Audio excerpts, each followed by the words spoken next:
সারা বিশ্বে মুসলিম উম্মার মধ্যে খুশির বার্তা নিয়ে আসে ঈদ। ঈদ মানে খুশি, আনন্দ, উৎসব হলেও প্রকৃতপক্ষে ঈদ অর্থ ফিরে আসা। বছর ঘুরে একরাশ আনন্দ নিয়ে মুসলমানদের দুয়ারে ফিরে আসে ঈদ। এদিন মুসলমানেরা মহান আল্লাহর নির্দেশ পালন করার পাশাপাশি সব ভেদাভেদ ভুলে গিয়ে ধনী গরিব একসঙ্গে আনন্দে ভাসে। ঈদের ইতিহাস। মহানবী সাল্লাল্লাহু আলাইহি ওয়াসাল্লাম এর মক্কার ১৩ বছরের জীবনে রোজা ও ঈদের বিধান প্রচলিত ছিল না।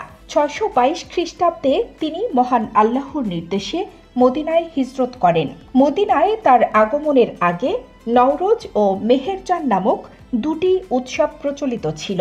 মদিনাবাসীরা নববর্ষ উপলক্ষে নওরোজ ও বসন্তকাল উপলক্ষে মেহেরজান অনুষ্ঠান পালন করত এবং সেখানে নানাবিধ আনন্দ ফুর্তি ও খেল তামাশা করত, যার মধ্যে অশ্লীলতা, মদপান ও বেহায়াপনা মিশ্রিত ছিল। মহানবী সাল্লাল্লাহু আলাইহি ওয়াসাল্লাম এর দাওয়াতে অনেক মদিনাবাসী ইসলাম কবুল করেন।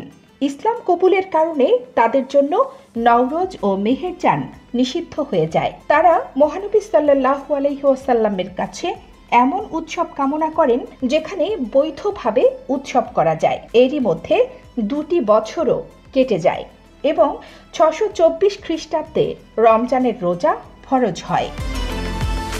এ সময় আল্লাহ তাআলা জাহিলি যুগের দুটি উৎসবের পরিবর্তে ইসলামে দুটি উৎসব প্রবর্তন করেন, একটি ঈদুল ফিতর, অন্যটি ঈদুল আজহা।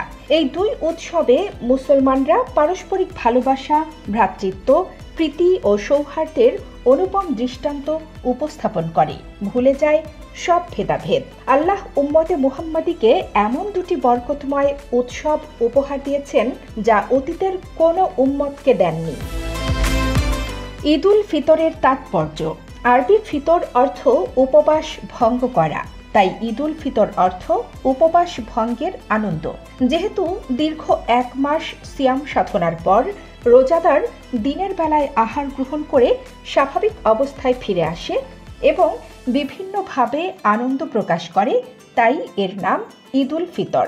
ঈদের দিন সূর্যাস্তের পর ঈদের নামাজ ছাড়া আল্লাহর কাছে কোনো প্রিয় ইবাদত নেই। কানিস ফাতেমা নিপা, খবর সংযোগ।